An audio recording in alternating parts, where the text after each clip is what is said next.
మానవ మేధస్సు మరియు మనస్తత్వం గురించి లోతుగా ఆలోచిస్తే ఒక విచిత్రమైన విషయం గమనించవచ్చు. అదేమిటంటే మనిషి ఎప్పుడూ తనకు వద్దనుకునే విషయాల మీదనే తన దృష్టిని ఎక్కువగా కేంద్రీకరిస్తూ ఉంటాడు. ఉదాహరణకు, అనారోగ్యం రాకూడదని, పేదరికం రాకూడదని, అపజయం కలగకూడదని నిరంతరం భయపడుతూ ఉంటాడు. కానీ చిత్రమేమిటంటే మనం దేని గురించైతే ఎక్కువగా ఆలోచిస్తామో, విశ్వానికి దేనినైతే సంకేతంగా పంపిస్తామో అవే మన జీవితంలోకి ఆకర్షించబడతాయి. దీనినే లా ఆఫ్ అట్రాక్షన్ లేదా మేనిఫెస్టేషన్ విజ్ఞానం అని అంటారు. మేనిఫెస్టేషన్ అనేది కేవలం ఒక కోరికను కోరుకోవడం మాత్రమే కాదు, అది మన ఆలోచనలను వాస్తవాలుగా మార్చుకునే ఒక గొప్ప విజ్ఞానం. మీరు దేనిని కోరుకుంటున్నారో దానిపై దృష్టి పెట్టాలి తప్ప మీకు ఏది వద్దో దానిపై కాదు. ఒకవేళ మీరు నిరంతరం ప్రమాదాల గురించి లేదా నష్టాల గురించి ఆందోళన చెందుతూ ఉంటే మీరు తెలియకుండానే ఆ సంఘటనలను మీ జీవితంలోకి ఆహ్వానిస్తున్నారని అర్థం. ఇది అర్థం చేసుకోవడానికి మన లోపలికి మనం ప్రయాణించాలి. మన మనస్సులో కేవలం 5% మాత్రమే చేతన మనస్సు అంటే కాన్షియస్ మైండ్ కాగా, మిగిలిన 95% ఉపచేతన మనస్సు అంటే సబ్ కాన్షియస్ మైండ్. ఈ ఉపచేతన మనస్సులోనే మన గత జన్మల సంస్కారాలు, ప్రతికూలతలు మరియు భయాలు నిక్షిప్తమై ఉన్నాయి. పునరపి జననం పునరపి మరణం అనే సూత్రం ప్రకారం మనం ఎన్నో జన్మల నుండి మోసుకొస్తున్న ప్రతికూల భారంతో జీవిస్తున్నాము. అందుకే మన ప్రయత్నాలు ఒక్కోసారి ఫలించవు. మనం సంపూర్ణ విజయం సాధించాలంటే 3 అంశాల కలయిక అవసరం. 1. ఆలోచనా శక్తి విజ్ఞానం. 2. ఆలోచనా శూన్యత విజ్ఞానం లేదా ధ్యానం. 3. ప్రతిక్షణం ఆనందంగా జీవించే విజ్ఞానం. ఈ మూడింటినీ కలిపి అభ్యసించినప్పుడే మానవుడు పరిపూర్ణమైన సృష్టికర్తగా మారతాడు. చాలామంది ఈ జ్ఞానమంతా మన ప్రాచీన గ్రంథాలైన గీత, ఉపనిషత్తులు, బైబిల్ మరియు ఖురాన్లలో కూడా ఉందని అంటూ ఉంటారు. ఇది నిజమే. భగవద్గీతను గమనిస్తే కృష్ణుడు అర్జునుడికి నేరుగా యుద్ధం గెలిచే చిట్కాలను ఇవ్వలేదు. అర్జునుడి అంతర్గత మౌలిక సదుపాయాలను మార్చడంపై దృష్టి పెట్టాడు. నీవు నీ లోపల మారితే బయటి విజయం అనేది ఒక సహజమైన పరిణామం అవుతుందని బోధించాడు. నేటి కాలంలో మేనిఫెస్టేషన్ బోధించేవారు నేరుగా ఫలితాల గురించి మాట్లాడుతున్నారు, కానీ ఆ ఫలితాలను పొందే పాత్రతను పెంచే అంతర్గత పరివర్తన గురించి చెప్పడం లేదు. కృష్ణుడు చెప్పిన నిష్కామ కర్మయోగం కూడా ఇదే. ఫలితంపై ఆశ లేకుండా ప్రస్తుత క్షణంలో చేసే పనిలో నిమగ్నం కావడం వల్ల అపారమైన శక్తి లభిస్తుంది. ధ్యానం గురించి మాట్లాడితే నేడు చాలామంది ధ్యానం పేరిట ఏదో ఒక దైవాన్ని లేదా గురువును స్మరించడం మాత్రమే చేస్తున్నారు. కానీ నిజమైన ధ్యానం అంటే ఆలోచనారహిత స్థితి. మహర్షి పతంజలి చెప్పినట్లుగా ఆలోచనలు లేని చైతన్యాన్ని కలిగి ఉండటమే ధ్యానం. మన లోపల ఉన్న సృష్టి మూలంతో మనం అనుసంధానం కావడానికి మధ్యలో ఉన్న ఏకైక అడ్డంకి మన ఆలోచనలు. ఆ ఆలోచనల గోడలను తొలగించి శూన్య స్థితిలోకి వెళ్ళినప్పుడే మనం విశ్వశక్తితో ఏకం కాగలం. ఈ స్థితిలోనే మన సంకల్పాలకు ప్రాణం పోయబడుతుంది. ధ్యానం అనేది కేవలం ఆధ్యాత్మిక అంశం మాత్రమే కాదు, దీనికి గొప్ప శాస్త్రీయ పునాది ఉంది. మన శరీరంలో ఉండే సింపథెటిక్ మరియు పారాసింపథెటిక్ నాడీ వ్యవస్థల సమతుల్యత ధ్యానం వల్ల సాధ్యమవుతుంది. కేవలం 20 నిమిషాల ధ్యానం మీ పారాసింపథెటిక్ వ్యవస్థను క్రియాశీలకం చేసి మీ రక్తపోటును తగ్గిస్తుంది, శ్వాసను లోతుగా మారుస్తుంది మరియు మానసిక ఒత్తిడిని పూర్తిగా తొలగిస్తుంది. హార్వర్డ్ విశ్వవిద్యాలయ పరిశోధనలు ధ్యానం వల్ల మన జన్యువులు అంటే జీన్స్ పనితీరు కూడా మారుతుందని నిరూపించాయి. అనారోగ్యానికి కారణమయ్యే జన్యువులు బలహీనపడి, నివారణ మరియు ఆరోగ్యానికి కారణమయ్యే జన్యువులు ఉత్తేజితమవుతాయి. మెదడు నిర్మాణంలో కూడా ధ్యానం వల్ల మార్పులు వస్తాయి. జ్ఞాపక శక్తికి కేంద్రమైన హిప్పోకాంపస్ పరిమాణం పెరుగుతుంది. అలాగే భయానికి, ఆందోళనకు కారణమైన ఎమిగ్డలా పరిమాణం తగ్గుతుంది. అంటే ధ్యానం వల్ల మీరు శారీరకంగా, మానసికంగా కొత్త మనిషిగా రూపాంతరం చెందుతారు. శరీరంలోని కణాలకు సరైన ఆక్సిజన్ అందకపోవడమే క్యాన్సర్ వంటి వ్యాధులకు ప్రధాన కారణమని ఆధునిక వైద్యశాస్త్రం చెబుతోంది. ధ్యాన స్థితిలో మన శ్వాస వ్యవస్థ అత్యంత సమర్థవంతంగా పనిచేయడం వల్ల శరీరంలోని ప్రతి మూలకు ప్రాణవాయువు అందుతుంది. దీనివల్ల దీర్ఘకాలిక వ్యాధుల నుండి ఉపశమనం లభిస్తుంది. ఆధ్యాత్మికంగా చూస్తే ధ్యానం ద్వారా సాక్షిభావం అలవడుతుంది.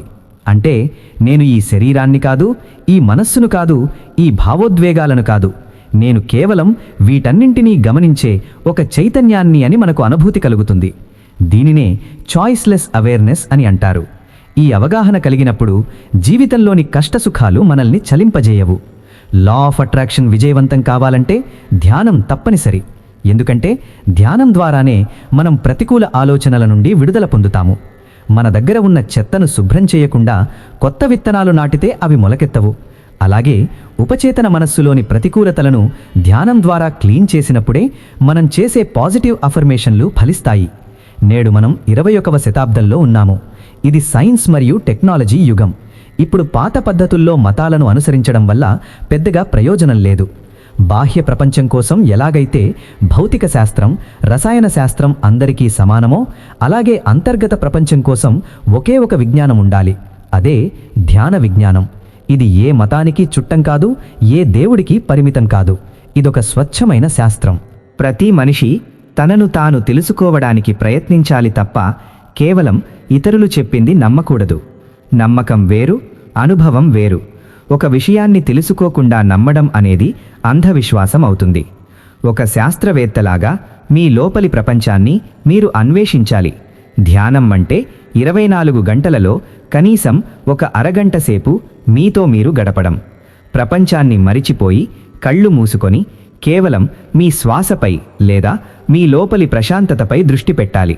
అప్పుడు కలిగే ఆనందం వెలకట్టలేనిది.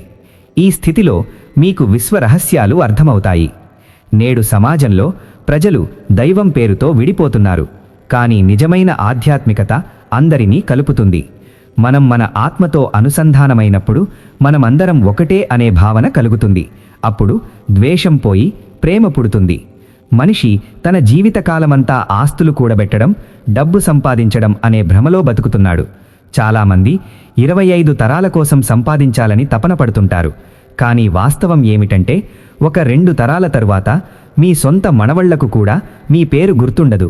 మీ ఫోటోను కూడా గోడపై ఉంచుకోరు. మరి అలాంటప్పుడు మనం ఎవరికోసం ఈ ప్రాకులాట పడుతున్నామో ఒక్కసారి ఆలోచించాలి. జీవితమంటే కేవలం సంపాదించడం కాదు. జీవితమంటే అనుభవించడం. జీవితమంటే ఎదగడం. బుద్ధుడు ఎప్పుడూ లా ఆఫ్ అట్రాక్షన్ గురించి మాట్లాడలేదు. కేవలం ధ్యానం గురించి మాత్రమే చెప్పాడు. ఎందుకంటే మనిషికి అసలు ఏమి కావాలో తెలియని స్థితిలో ఉన్నాడు. ఒక తాగుబోతుకు లా ఆఫ్ అట్రాక్షన్ నేర్పిస్తే అతను మత్తు పదార్థాలు మరింత కావాలని కోరుకుంటాడు. ఒక నేరస్థుడు నేరంలో విజయం కావాలని కోరుకుంటాడు. కానీ ధ్యానం వల్ల ఒక వ్యక్తికి స్పృహ అంటే అవేర్నెస్ కలుగుతుంది. ఆ స్పృహ వల్ల అతనికి తన జీవితంలో ఏది నిజంగా అవసరమో అర్థమవుతుంది. అప్పుడు అతని కోరికలు పవిత్రంగా మారతాయి. ఆ పవిత్రమైన కోరికలు విశ్వం ద్వారా చాలా వేగంగా నెరవేరుతాయి. అందుకే మనం మొదట మనల్ని మనం క్రమబద్ధీకరించుకోవాలి. మీ జీవితంలో తదుపరి 5 ఏళ్లలో ఎక్కడ ఉండాలి, 10 ఏళ్లలో ఏమి సాధించాలి అనే విషయంలో మీకు స్పష్టత ఉండాలి. కానీ ఆ స్పష్టత నిశ్శబ్దమైన మనస్సు నుండి రావాలి తప్ప గందరగోళం నుండి కాదు. మానవ జీవితం చాలా చిన్నది మరియు విలువైనది. దీనిని అనవసరమైన ఆందోళనలతో గడపకూడదు.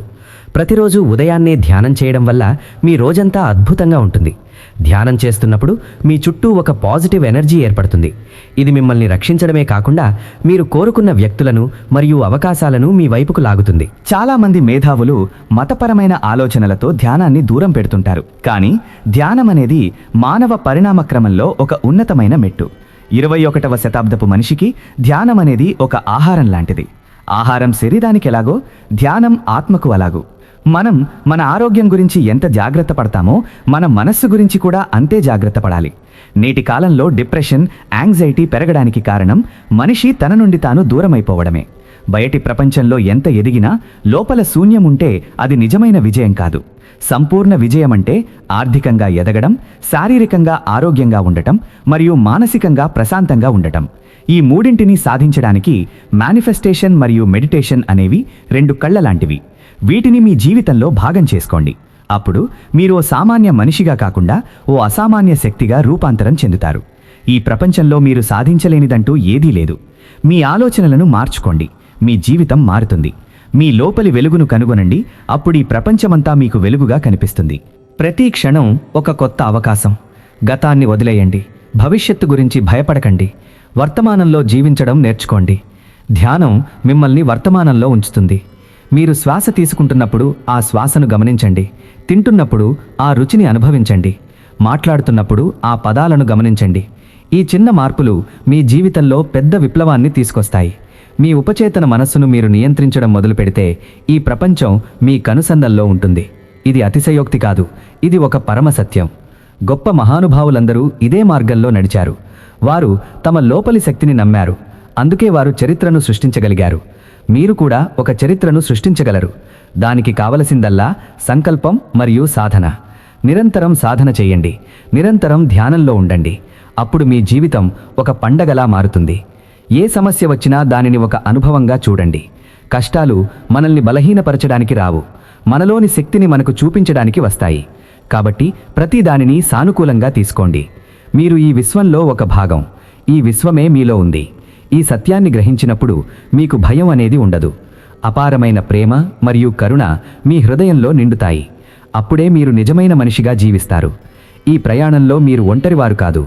ఈ విశ్వమంతా మీకు తోడుగా ఉంటుంది. మీ అడుగులు ధైర్యంగా ముందుకు వేయండి. విజయం మీకోసం వేచి చూస్తోంది. జీవితంలో విజయమంటే కేవలం హోదాలు, పదవులు కాదు. మీరు ఎంతమంది హృదయాలను గెలుచుకున్నారు, మీరు ఎంత ప్రశాంతంగా నిద్రపోతున్నారు అనేదే ముఖ్యం. ధ్యానం మీకు ఆ ప్రశాంతమైన నిద్రను మరియు ప్రశాంతమైన జీవితాన్ని ఇస్తుంది. మీ మేనిఫెస్టేషన్ ప్రక్రియలో ఎప్పుడూ కృతజ్ఞతను కలిగి ఉండండి. మీకు ఉన్నదాని గురించి మీరు కృతజ్ఞతతో ఉన్నప్పుడు విశ్వం మీకు మరిన్ని గొప్ప విషయాలను ఇస్తుంది. లోపం గురించి ఆలోచిస్తే లోపమే కనిపిస్తుంది. సమృద్ధి గురించి ఆలోచిస్తే సమృద్ధి వస్తుంది. మీ జీవితం మీ చేతుల్లోనే ఉంది. దానిని ఎలా మలుచుకోవాలో మీరే నిర్ణయించుకోవాలి. ఈరోజే ఒక నిర్ణయం తీసుకోండి. ప్రతిరోజు ధ్యానం చేస్తానని, ప్రతిరోజు సానుకూలంగా ఆలోచిస్తానని మీకు మీరు వాగ్దానం చేసుకోండి. ఈ చిన్న మార్పు మీ జీవితంలో అద్భుతాలను సృష్టిస్తుంది. మీరు కోరుకున్న బంగారు భవిష్యత్తు మీ కళ్ల ముందే సాక్షాత్కరిస్తుంది. ఇది కేవలం మాటలు కాదు, ఇది ఒక నిరూపించబడిన మార్గం. వేల సంవత్సరాల నుండి యోగులు, ఋషులు ఈ మార్గాన్ని అనుసరిస్తున్నారు. నేడు ఆధునిక సైన్స్ కూడా దీనిని అంగీకరిస్తోంది. కాబట్టి ఎటువంటి సందేహం లేకుండా ఈ ప్రయాణాన్ని మొదలుపెట్టండి. మీ లోపలి దైవత్వాన్ని మేల్కొల్పండి. అప్పుడు మీరే ఒక అద్భుతంగా మారతారు. ఈ ప్రయాణంలో మీకు కలిగే అనుభవాలు మీకు దిశానిర్దేశం చేస్తాయి. ధైర్యంగా ఉండండి, ఆనందంగా ఉండండి. మీ జీవితమే ఒక సందేశంగా మారాలి. అప్పుడే మీరు పుట్టినందుకు ఒక సార్థకత ఉంటుంది. ఈ విజ్ఞానాన్ని అందరికీ పంచండి. అందరినీ చైతన్యపరచండి. ప్రపంచ శాంతికి మీ వంతు కృషి చెయ్యండి. అది మీ నుండి, మీ మనసు నుండి మొదలవ్వాలి. ప్రశాంతమైన మనసు ఉన్న చోట ప్రశాంతమైన ప్రపంచం ఉంటుంది. కాబట్టి ధ్యానమే శరణ్యం. జీవితం అనేది ఒక ఆట. ఆ ఆటను ఎలా ఆడాలో నేర్చుకోవడమే ఆధ్యాత్మికత. ఓటమికి కుంగిపోకుండా, గెలుపుకు పొంగిపోకుండా స్థితప్రజ్ఞుడిగా ఉండటమే గొప్ప గుణం. ఇది కేవలం ధ్యానం వల్ల మాత్రమే సాధ్యమవుతుంది. మీ మేనిఫెస్టేషన్ ప్రయాణంలో ఎదురు దెబ్బలు తగిలినా వెనక్కి తగ్గకండి. విశ్వం మిమ్మల్ని పరీక్షిస్తోంది అని అనుకోండి. ఆ పరీక్షలో గెలిస్తేనే మీకు కావలసింది లభిస్తుంది. కాబట్టి సహనంతో ఉండండి. సరైన సమయం వచ్చినప్పుడు మీ కలలు నిజమవుతాయి. అంతవరకు మీ సాధనను ఆపకండి. నిరంతరం నేర్చుకుంటూ ఉండండి. నిరంతరం ఎదగండి. ఈ ప్రపంచం మీకోసం చాలా గొప్ప విషయాలను దాచి ఉంచింది. వాటిని పొందే అర్హతను సంపాదించుకోండి. మీరు ఒక గొప్ప లక్ష్యం కోసం పుట్టారు. ఆ లక్ష్యాన్ని గుర్తించండి మరియు దానికోసం పనిచేయండి. అప్పుడు మీ జీవితం అద్భుతంగా మారుతుంది. మీలోని సృజనాత్మకతను వెలికితీయండి. మీరు చేసే ప్రతి పనిలోనూ దైవత్వాన్ని చూడండి. అప్పుడే మీకు పరమానందం లభిస్తుంది. ఈ సందేశాన్ని మీ హృదయంలో భద్రపరుచుకోండి మరియు దీనిని ఆచరణలో పెట్టండి. అప్పుడు మీ జీవితమే ఒక నిరంతర ధ్యానమవుతుంది. సర్వే జనా సుఖినో భవంతు.